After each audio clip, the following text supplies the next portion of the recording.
तुम्हें कैसे ज्ञात हुआ कि बैल की नाक में डाली डालते से वो शांत हो जाएगा? मुझे ज्ञात नहीं था भैया, वो अत्यंत आक्रामक हो रहा था, इसलिए मैं उसे अचेत करना चाहता था। लक्ष्य से चूक गया। हे ऋषभ महाराज, हम आपसे लड़ना नहीं चाहते। हम बस आपको हमारी गाड़ी में बांधना चाहते हैं ताकि हम अपनी माता को सुखपूर्वक फाल्गु नदी तक ले जा सके, उनके कोमल पग को कंकर और कांटों से बचा सके।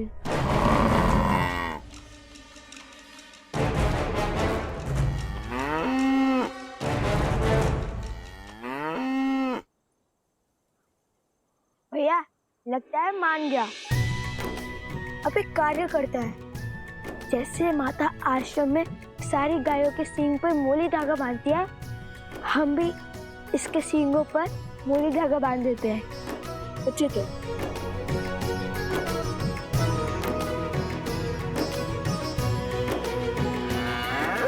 जाओ भैया।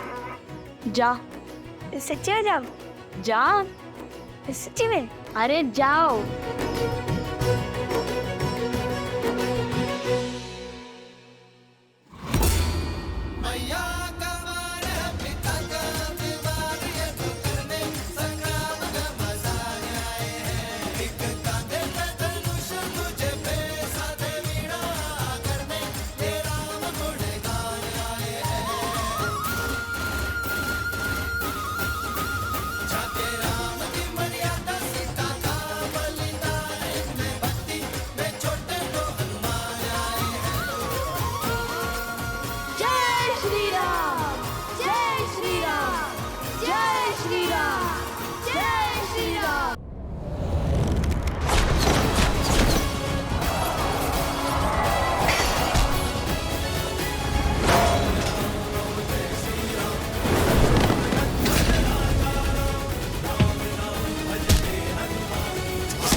ओम विदात्मनि विद्याहे हिरण्यगर्भाय धीमहि तत्रो ब्रह्मा प्रचोदयात्।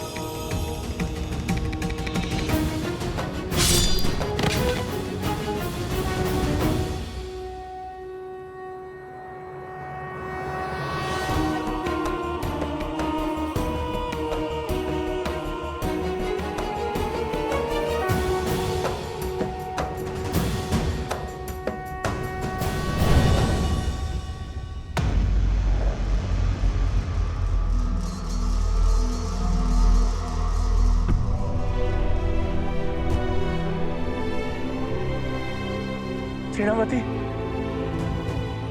आंखें खोल बहन।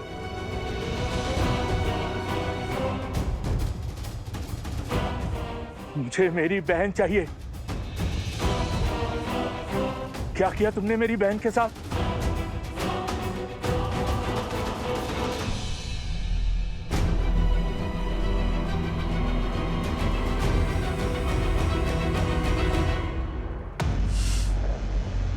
बालकों को नहीं मार पाया वृषभासुर। भैया अब हमारी बैलगाड़ी सज्ज है, अब माता को कोई कष्ट नहीं होगा।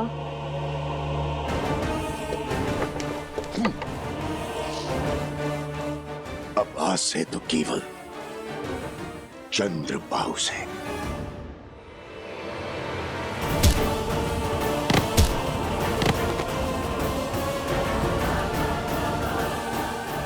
आज पिताश्री को मुझ पर कितना गर्व होगा।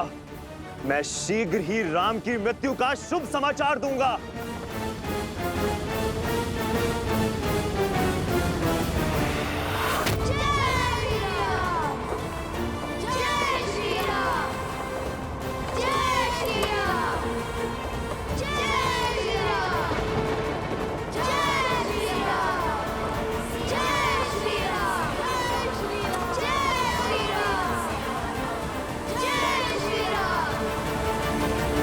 सीता!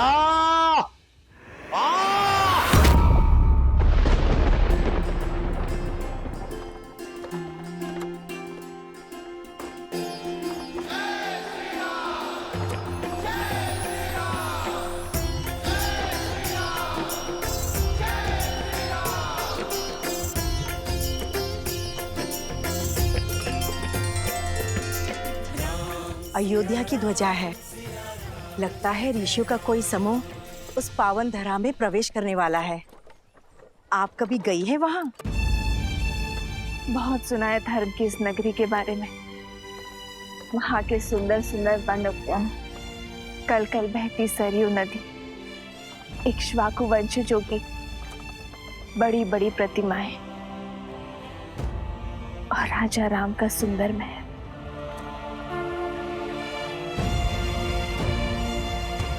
सच अद्भुत है श्री राम और उनकी नगरी। देखो, अयोध्या का ध्वज। संकेत समझ रहे जादूगर? शीघ्र ही गुरुदेव हमें अयोध्या में प्रवेश करने की आज्ञा देंगे।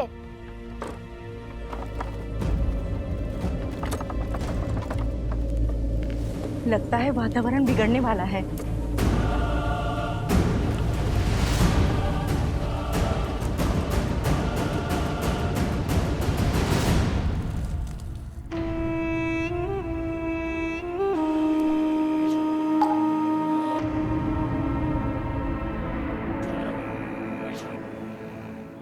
जागो, मैं तुम्हें अपना रूप, अपना स्वरूप, अपनी पहचान देता हूं।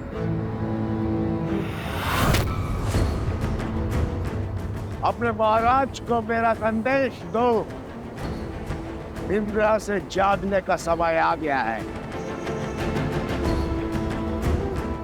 अधर्म का आतंक फैलाने का समय आ गया है।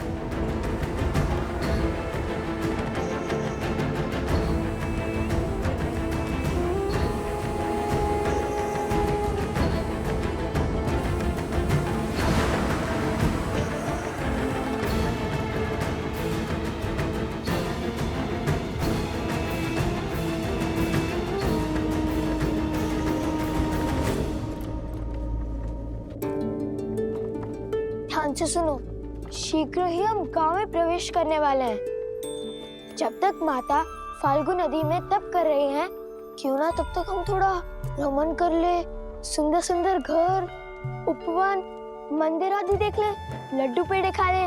क्यों, कैसा विचार है? यह विचार तो बहुत अच्छा है, किंतु मेरे मन में एक विचार और आ रहा है।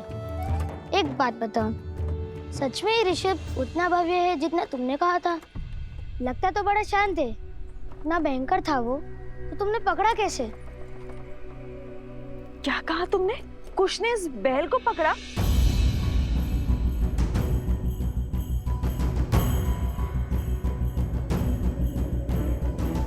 सुना आपने गुरु माँ, कुश ने उस अनियंत्रित वृषभ को अपने नियंत्रण में लिया।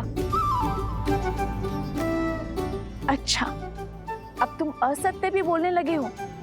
सत्य कह रहे हूँ माता, केवल मैंने नहीं किया, जो भी किया हम दोनों ने किया, है ना लव भैया?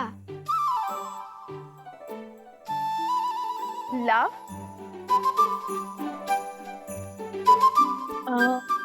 क्या हुआ माता? मुख बंद नहीं रख सकते थे? क्षमा कर दीजिए भैया, वो मित्र पूछ रहे थे तो मैंने बता दिया।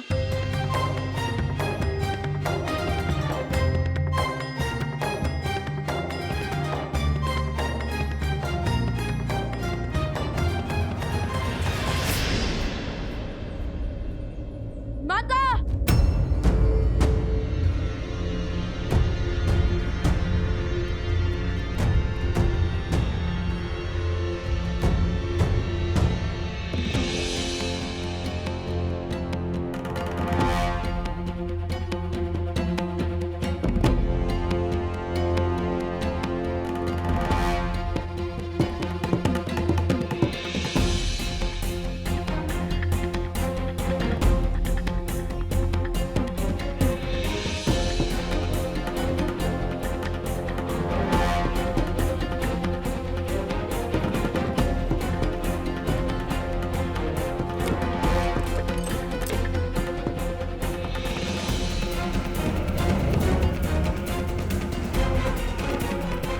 यहाँ तो ना घर बचा, ना मंदिर, ना लड्डू। लगता है घोर विपदा आ पड़ी है इस गांव पर।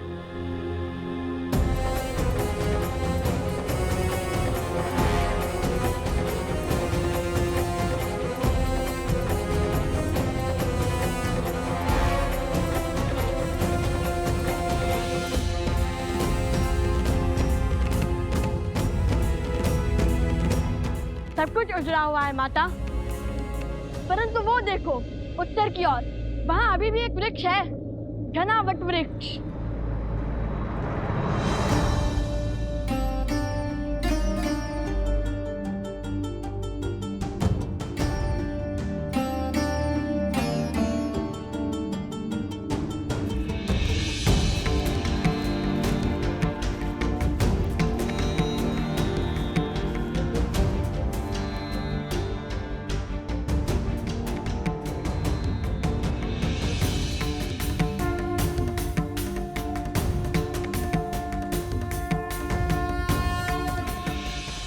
ये कौन है? हमारे रक्षक हैं ये ना होते तो उस दुष्ट ने सारी सृष्टि को दूषित कर दिया होता।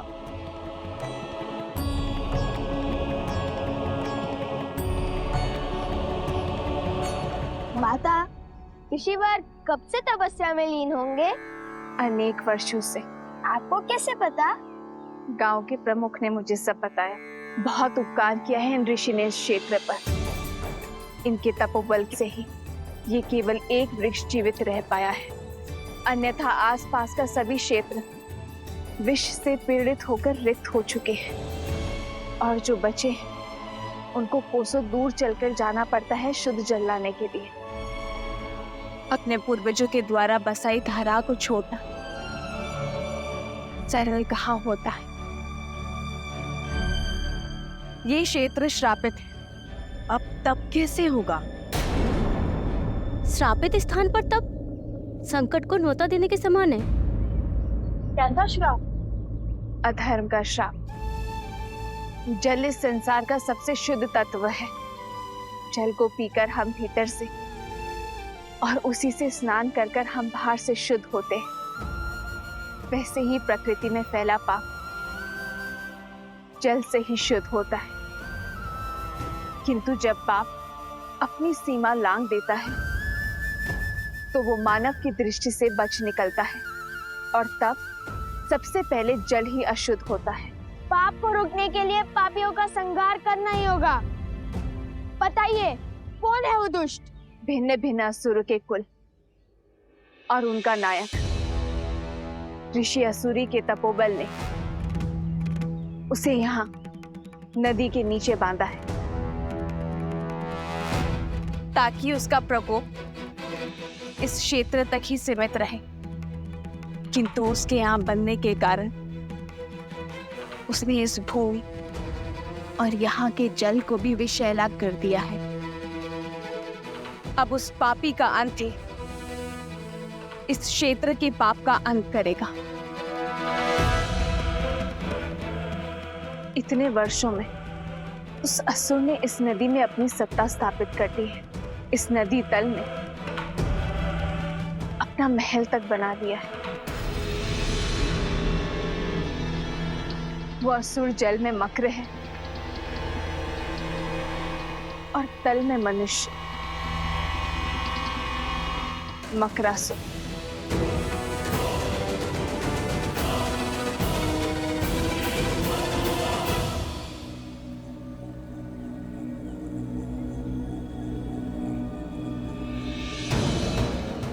आओ मकरासुर, आओ, तुम्हारी ही प्रतीक्षा थी।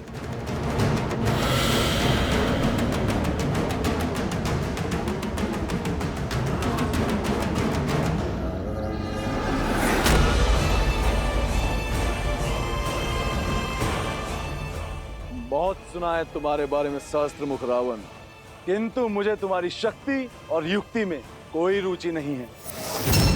मैं यहाँ केवल तुम्हारे रक्त का मान रखने के लिए आया हूँ। सुमाली जैसे असुर और पुलस्त्य जैसे महान ऋषि का अंश जो है इसमें। मेरी युक्ति को तुम्हारी शक्ति की आवश्यकता है मकरासुर।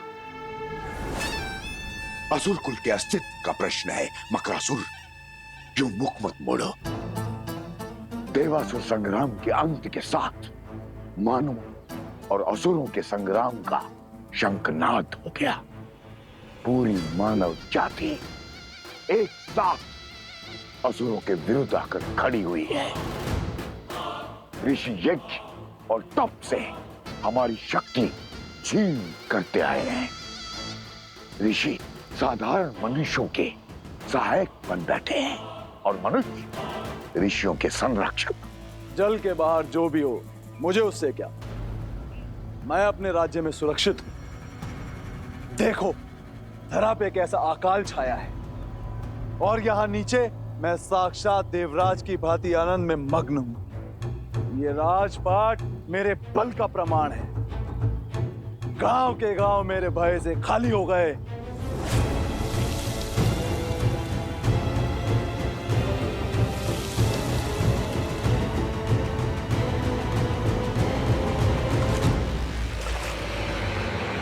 क्या हुआ मकरासुर?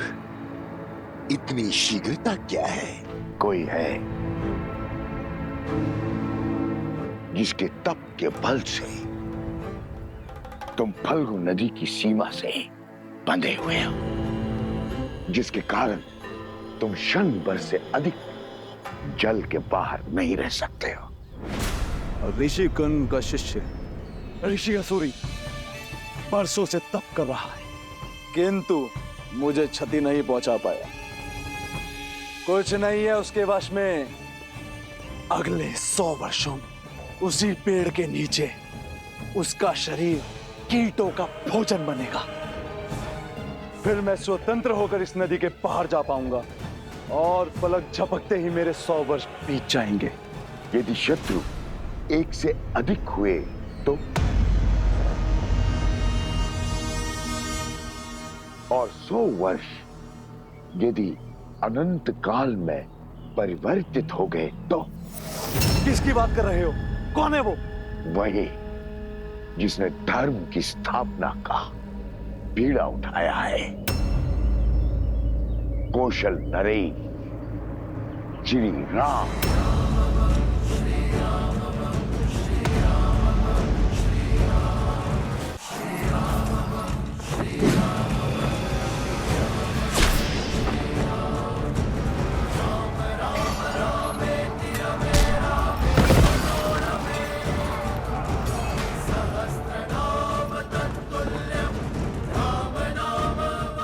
यही क्या वीर चंद्रबाहु का अंत हुआ? ओम विदात्मनि विद्याहे हिरण्यगर्भाय धीमहि तत्रो ब्रह्मा प्रचोदयत्। ओम विदात्मनि विद्याहे हिरण्यगर्भाय धीमहि तत्रो ब्रह्मा प्रचोदयत्।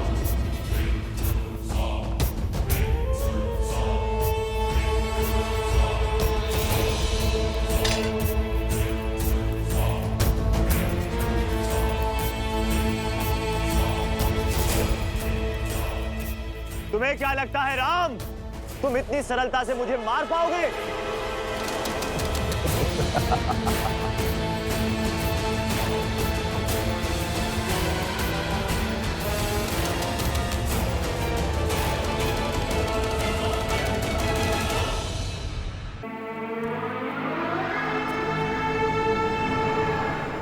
अयोध्या का महाराज वही जिसके कारण असुर कुल अंत पर पहुंच चुका है।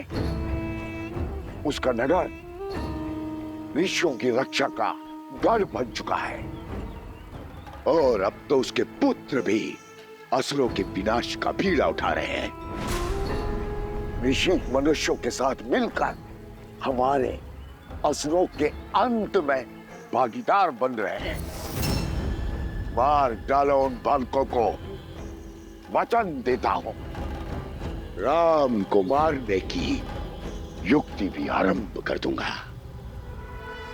जिस प्रकार तुमने इस क्षेत्र में विष भरा है, उसी प्रकार मैं राम राज्य में विष भर दूंगा। तुम तो जानते हो मुझे राजपाट में कोई रुचि नहीं है, किंतु तुम्हें तो है। बोलो, संसार पर राज करने का अवसर चाहते हो?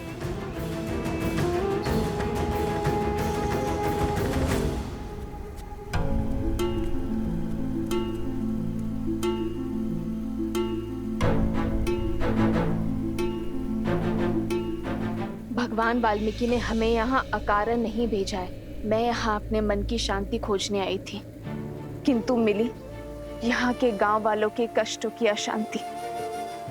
मैं ये तप अपने लिए नहीं, गांव वालों के उत्थान के लिए करूंगी और आशा करती हूँ कि मेरा ये तप मकरासुर और उसके असुर के अंत का मार्ग प्रशस्त करे, फाल्गु नदी को उसकी पवित्रता और शुद्धता लौटाएगी। परंतु देवी, असुर आपको रोकने के लिए वार अवश्य करेंगे। हाँ वन देवी, हमें ऋषि असुरी के समीप ही रहना चाहिए। वो असुर ऋषि की सहायता के लिए आए हैं। जब ऋषि ही नहीं बचेगा तो किसकी सहायता करेंगे? और किसी में इतना तपोबल नहीं जो मुझे मार सके। एक बार असुरी मार्ग से हटा, फिर मैं स्वतंत्र हूं। किंतु मेरी सेना को थल पर तुम्हारी आवश्यकता होगी। मेरे रक्त की बूंदें अपने कार्य में लग चुकी है मकरासुर। तुम्हारी सेना के पास मेरी माया का बल है। अब वो धरा पर अपना आतंक फैला सकते हैं।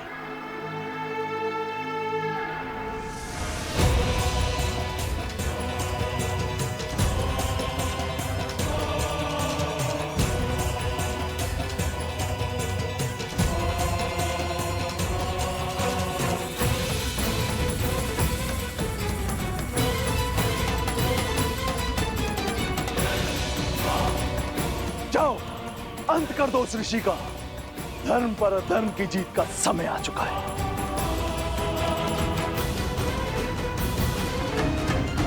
तुम्हें क्या लगता है राम, तुम इतनी सरलता से मुझे मार पाओगे?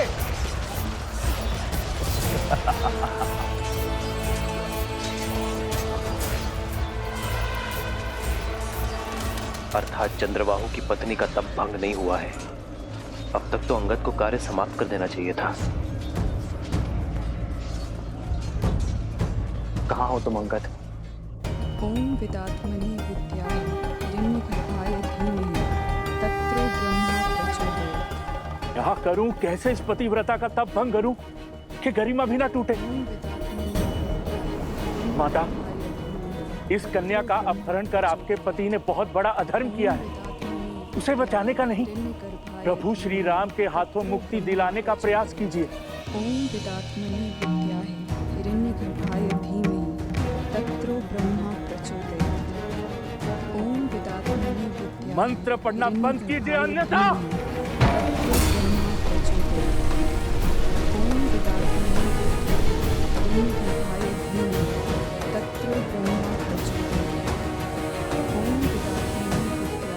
यदि आप ना रुकी तो अगला बार खरा पर नहीं होगा।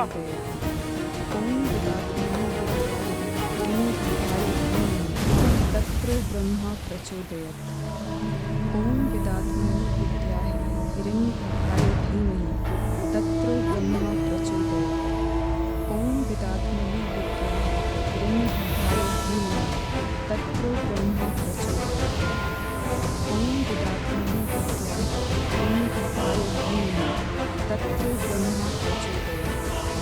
ओम विदात्मने विद्याय हिरण्यगर्भाय धीमहि तत्रो ब्रह्मा प्रचोदयात्। ओम विदात्मने विद्याय हिरण्यगर्भाय धीमहि तत्रो ब्रह्मा प्रचोदयात्। ओम विदात्मने विद्याय हिरण्यगर्भाय धीमहि तत्रो ब्रह्मा प्रचोदयात्। ओम विदात्मने विद्याय हिरण्यगर्भाय धीमहि। माता के लिए पुत्रों के संरक्षण से बड़ा कोई सुरक्षा कवच हो ही नहीं सकता। माता, आप निर्भीक होकर अपना तप आरंभ करें। माता, हम आपकी रक्षा करने के लिए सज हैं। जब तक आपका तप पूरा नहीं हो जाता, हम बनेंगे आपकी ढाल। और मेरे तप का अंत होते ही मुझे उस वन्य वृषभ की पूरी कथा सुननी है।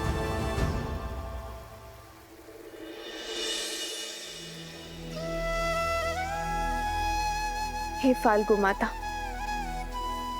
मेरे संकल्प का तप स्वीकार करें।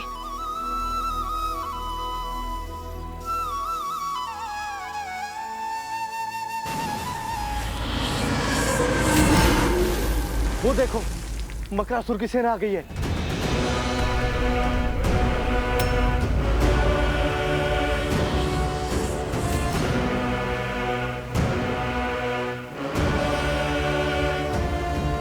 भागो यहाँ से, भागो भागो। गुरु माँ, वृक्ष के पीछे जाइए, शीघ्र कीजिए। मंदिरी, मैंने संकल्प लिया है, जब तक मेरा तप पूर्ण नहीं होगा मैं यहाँ से नहीं हिलूंगी। आप सब जाइए। जाइए जाइए, जल्दी जाइए।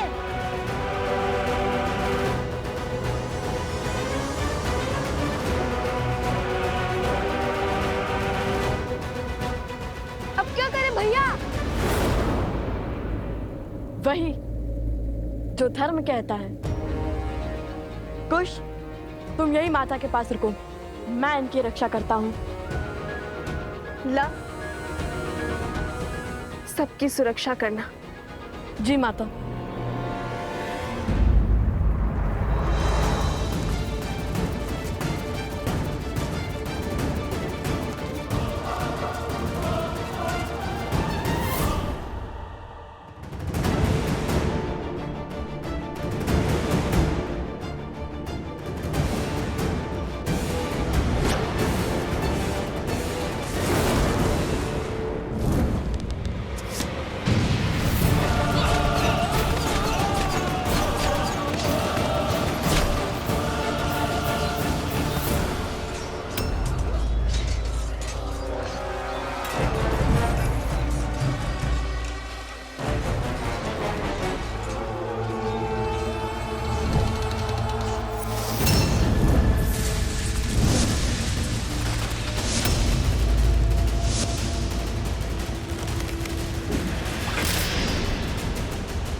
आपसे अस्त्र का दुरुपयोग हुआ है चंद्रसेन, आप मुझे आज्ञा दीजिए।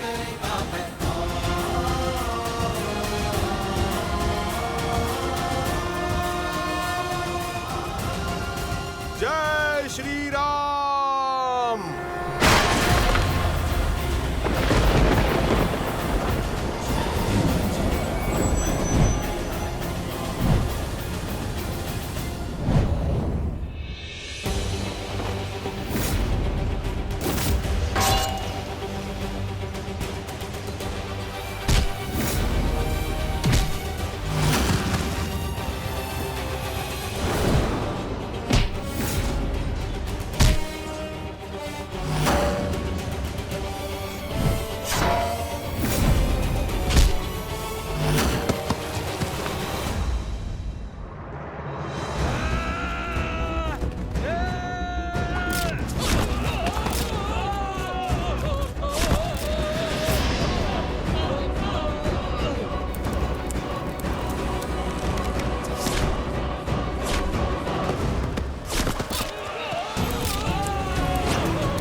निश्चिंत रहिए माता।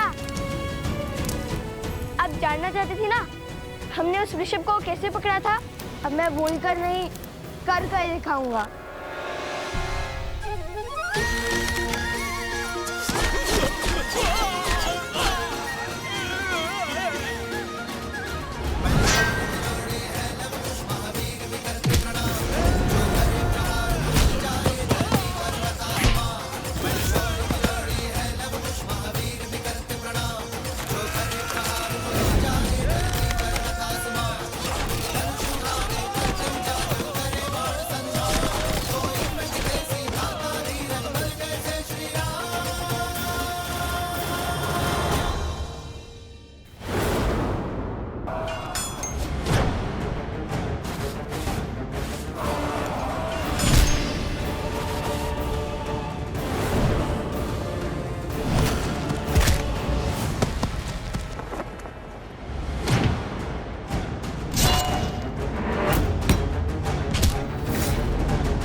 मित्र,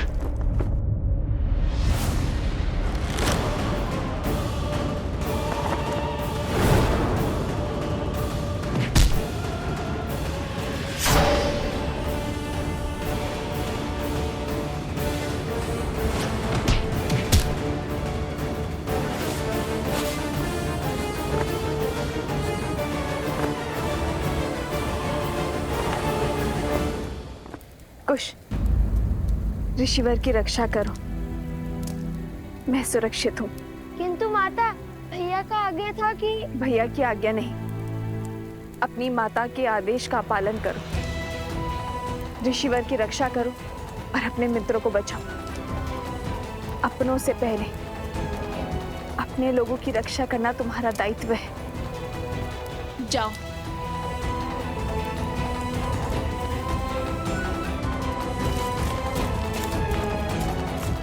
श्री राम, मेरे पुत्रों की रक्षा करना।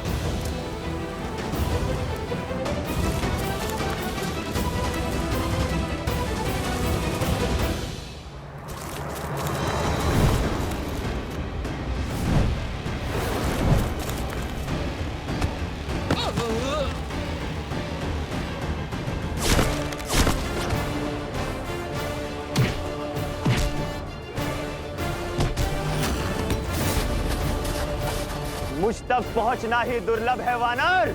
जय श्री राम।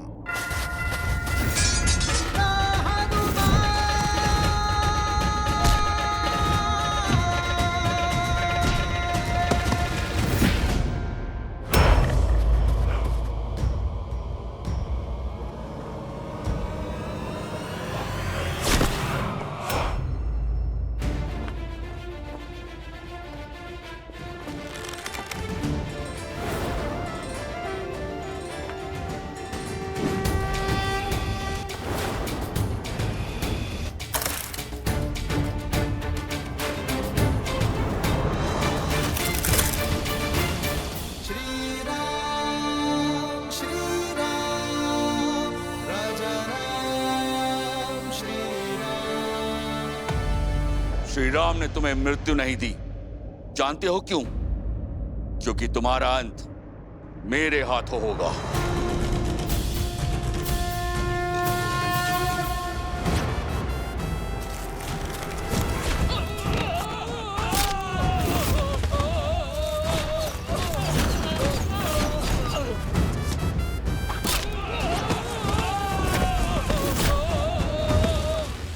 वन देवी के पुत्रों के सामने वन के अपमान का दुस्साहस।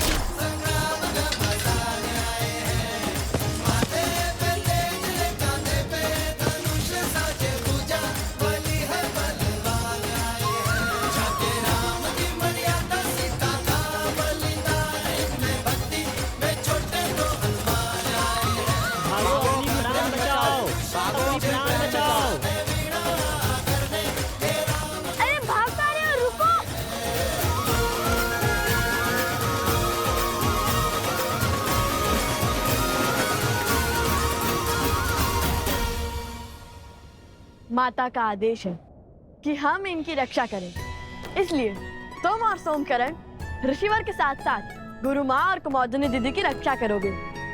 मैं और जातुकरण नदी के तट पर दृष्टि रखेंगे। जो आज्ञा भैया। जातुकरण चलो।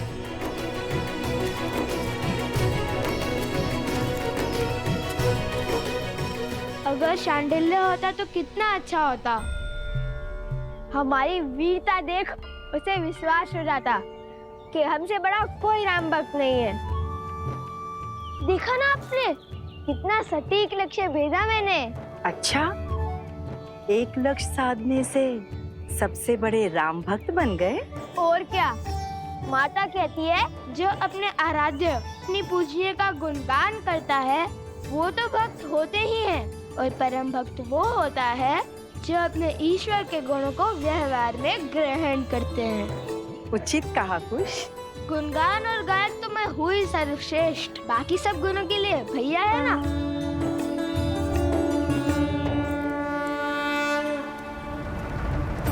माता अभी भी तप कर रही है और जल अभी भी अशुद्ध है, अर्थात मकरासुर अभी भी भीतर है, ठीक मकर ध्वज की भांति। मकर ध्वज? हाँ, मकर ध्वज। सुनाऊं इसकी कथा?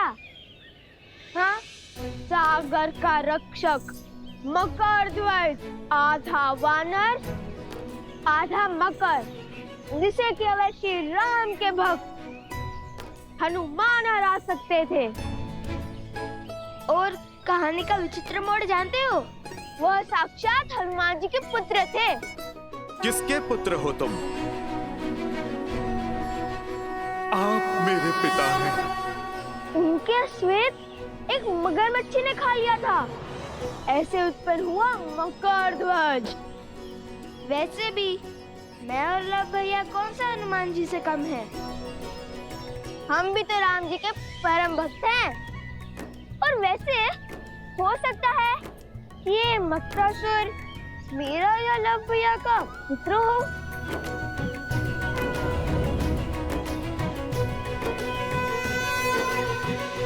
अरे देखो देखो, ऋषिवर जाग गए। प्रणाम ऋषि असुरी, क्या आपकी तपस्या पूर्ण हो गई? अरे कहाँ जा रहे हैं? क्या आप मुझसे क्रोधित है? कुछ तो कहिए। कुश, ऋषिवर कह रहे हैं हम यहीं रुकें। वो दूर बैठकर अपना तप पूर्ण करना चाहते हैं। नहीं नहीं नहीं नहीं, हम भी उनके साथ वहाँ चलते हैं। संकेत की भाषा भली भांति समझता हूँ मैं, है ना सोमकरण? आप महर्षि हैं, सब जानते हैं, और मैं आपका रक्षक, इसलिए तो मुझे आपके साथ चलना ही होगा, है ना ऋषिवर?